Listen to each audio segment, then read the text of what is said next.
Hi, this is Caroline from Taunton Home Education.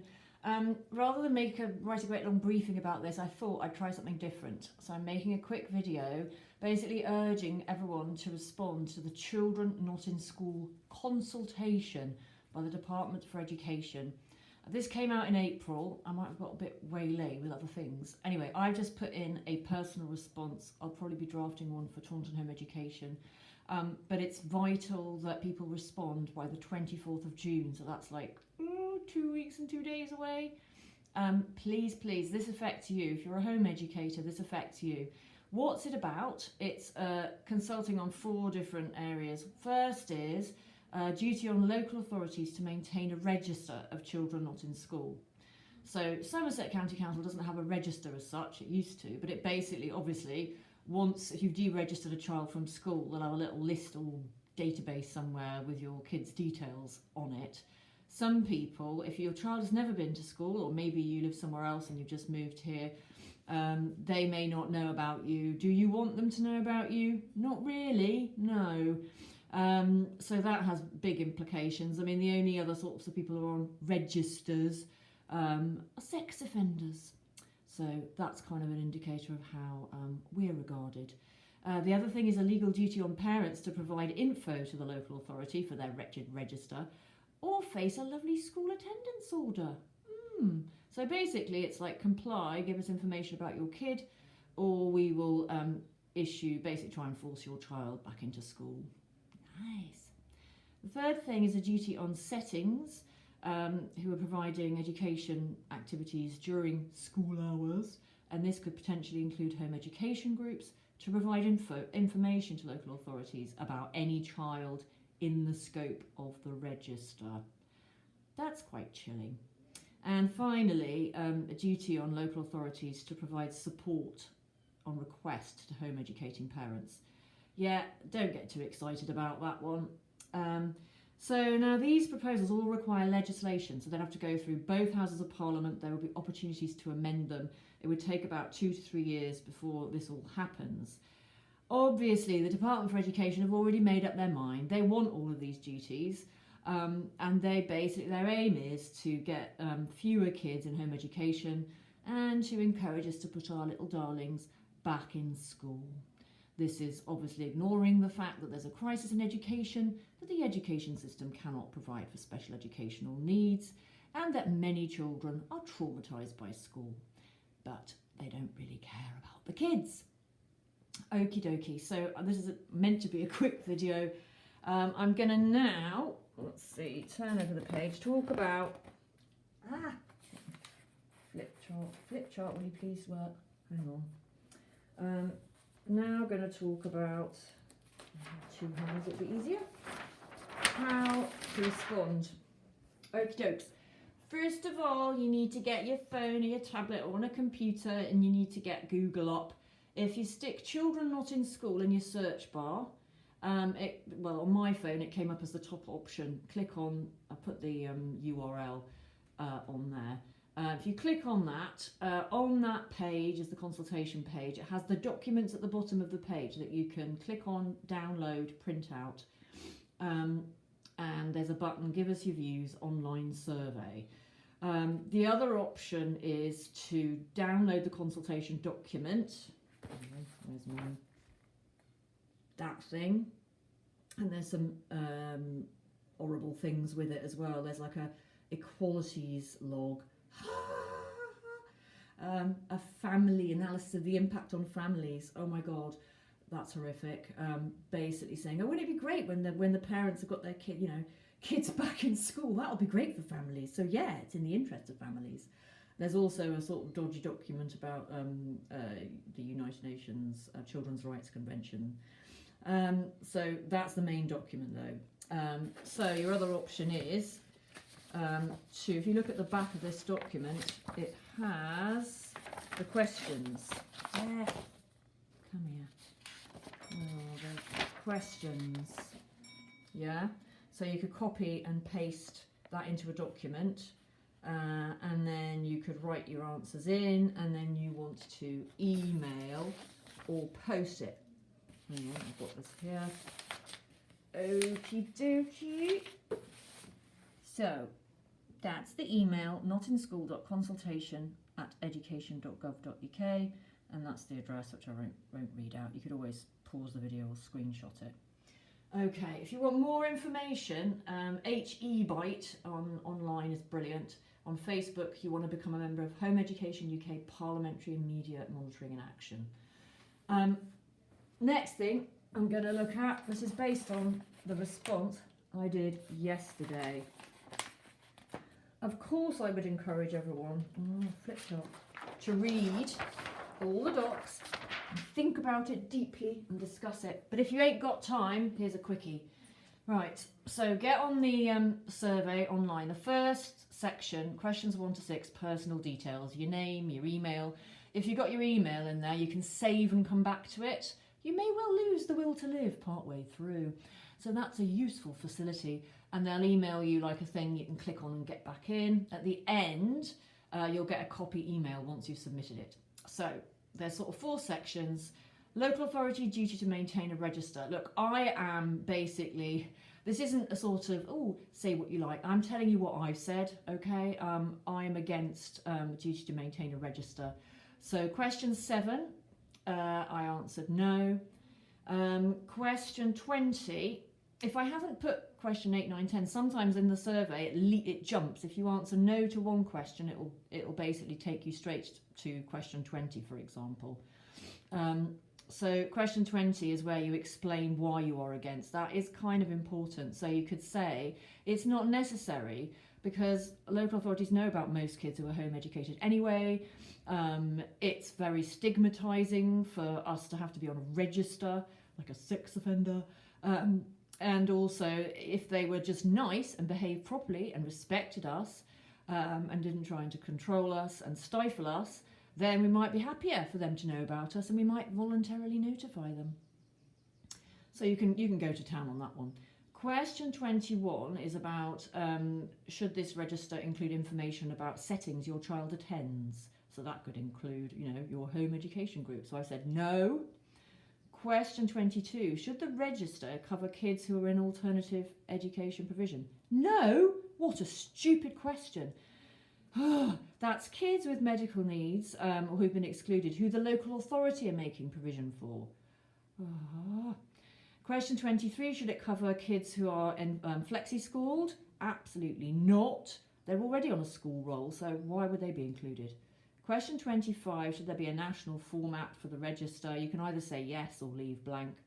Question 26 is about information sharing. So them sharing information with other agencies. Well, I'm very sorry, but that's a big fat no. That should not be happening under sort of data protection, human rights principles. No. Question 31, other comments. Basically, this is where you say, look, a better thing would be to continue with voluntary notification. They'll hear about most of our kids anyway if we've deregistered them from school.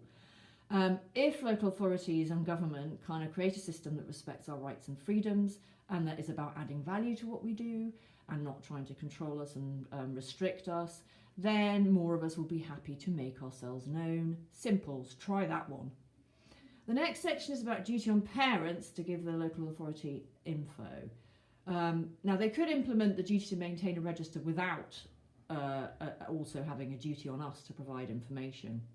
And this duty could apply not just to kids they don't know about, but I emailed the DFE and said, look, I'm already known. They know who I am. They know where I live. They know that I have a child called Felix who's been home educated since he was 7 years old. So will this apply to me? So yeah, if they ask me for information saying, well, what settings is Felix attending, and I don't answer, then Felix could be subject to a school attendance order as well. Lovely. So, do we agree with the duty on parents? No. Question 38 is about what info we should be required to provide. Bare minimum, if this wretched thing were to go ahead, it would be just name and address and date of birth. That's all that should be on there. Obviously, we don't want it to go ahead. Question 39, should there be consequences? So if we don't provide the information, should we be fined or taken to court? Obviously, no. Question 40 is asking about, the penalty for not providing information being a school attendance order. No, that's completely disproportionate. School attendance orders are meant to be absolute last resort in extreme cases where a child is not receiving an education, not receiving any suitable education. So that's not the case. Just because we don't want to provide information does not mean we don't take our duty to provide suitable education extremely seriously. Question 42 is a comment section. You can say why you're against it, say how draconian this is and how inappropriate this is. Then there's a section, duty on settings. Do you agree that settings your kid attends during school hours should all be under a duty to provide the local authority with information about your child? So what kind of settings do they envisage? It could be part-time alternative education provision. I mean, that could cover all sorts of things. Unregistered independent schools, yeshivas. Home ed groups are not mentioned in the actual paper consultation document, but on the online survey they most certainly are covered. So you need to say none of the above, especially not home education groups. And then you can add some more comments at question 53. The next section, duty on local authorities to provide support. Just going back to the duty on settings. I mean, just imagine, basically, take for example Taunton Home Education. We only gather the minimum of information about somebody. We just need an alternative contact method other than Facebook. We need a name. We have a privacy policy, so we don't gather information, random information about people. We don't even know where people live. I have no idea where anyone lives because they all come to my house. So I'm not sure what information the local authority would think it was going to get out of us. And let me just say this, they ain't getting enough of me. And in fact, it would be quite easy to have people to use pseudonyms when they sign up. We might have to look at, other ways of sort of getting around this if it happens, but hopefully it won't happen. And there's a number of years yet where we can campaign and we can influence things. Okay, duty on local authorities to provide support. Says, do you agree? Question 54. I said yes, but it really, for me, that's dependent on, there being no strings attached. Question 55, it lists a sort of range of sensible types of support. And I tick them all. And in the comments, you might want to say, but there should be no strings attached, and also that they should make a proper budget available. There's no budget available to local authorities at the moment to specifically to provide support.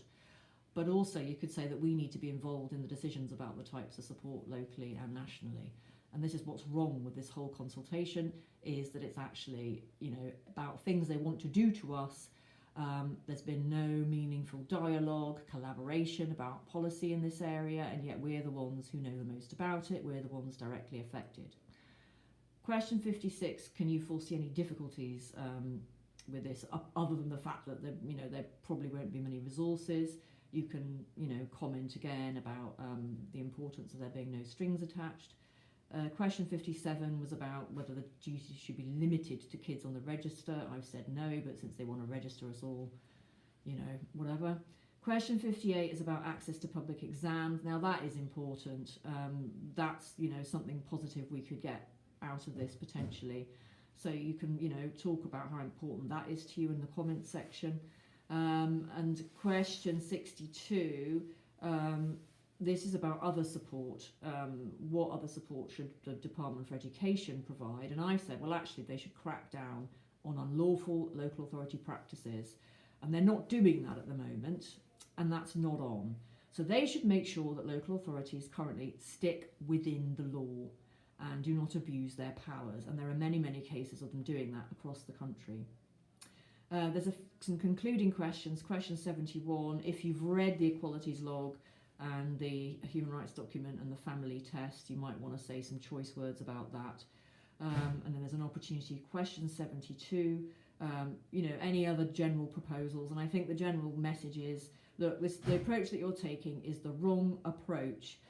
I've used the phrase nothing about us without us. You're going to get better public policy if you actually involve the people and the communities that you are trying to make public policy about. And at the moment, it just feels like they want to do things to us, and they want to do it on the basis of thinking that we're a problem. They don't have any evidence for that, and they're very clear on that. When they've been asked in freedom of information requests, what is the evidence for saying there's a big problem of home-educated children receiving unsuitable education? They can't provide any evidence. And you know why? Because there isn't any. That's why. Okay, so people, please, if you can log on, go online. If you pause this video, you don't have to answer all the questions. The key ones are to make sure that when it says do you agree with X, Y, and Z, that you give your view, which is no, except for the potentially on the duty to local authorities to provide support. Make it clear within there that there is an alternative in the comment sections on these questions, that actually there is a better way and they should be working with us on a positive framework for supporting home education. You can message me on Facebook. I'm Caroline Ellis. My profile picture changes. I'm always dressed up as somebody else. But anyway, you can messenger me, or you can email tauntonhomeeducation@gmail.com. I may put some more stuff up, briefings and whatnot, and guides on the interweb, on our Facebook groups and other stuff. Anyway, I hope that's been moderately helpful. Potentially not. But I thought it was worth giving it a whirl. Okay, good luck, people, and please respond by the 24th of June.